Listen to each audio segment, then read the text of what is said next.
Destroyer of Currencies, from the Jason Hartman blog at jasonhartman.com/education/blog.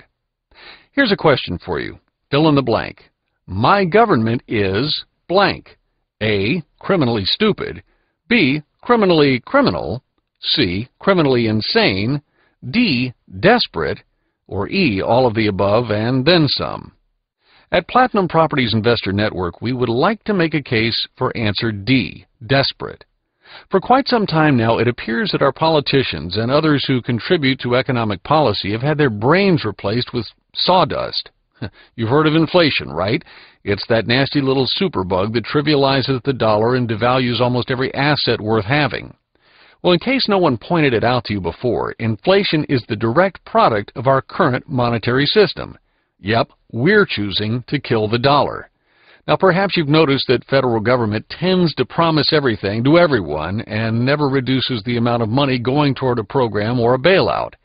What do they do to make up the shortfall when cash runs low?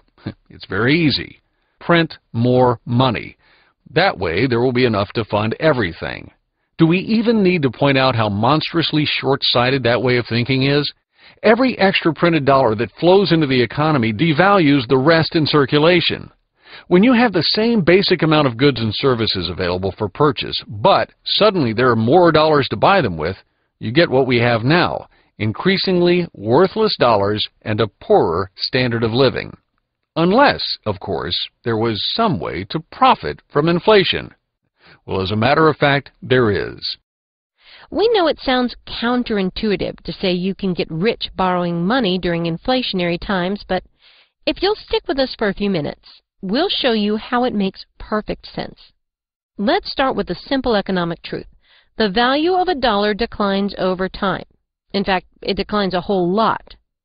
In real terms of stuff you can buy, a dollar in 1972 has fallen all the way down to where it's only worth 24 cents today. This is what is referred to as inflation. It attacks the value of your assets and devalues your money, savings, home equity, stocks, bonds, mutual funds, and your debt. Did you catch that last one? It also decreases your debt. That means that if you acquired debt in the form of a mortgage in 1972 and kept refinancing it over the years, that mortgage is only worth a fraction of what it was when you took it out. Bad for the bank because they are on the short end of the stick. Good for you because, once again, in real terms of wealth, that mortgage has gone down in value. This is how you actually get paid to borrow money. Now, we're not suggesting you run out and load up on silly consumer debt like new cars and fancy televisions and expensive vacations. To profit from this debt strategy, you need to acquire long-term, fixed-rate debt in the form of a mortgage tied to an income-producing property. It's that simple. Well, to be honest, there are a few more details.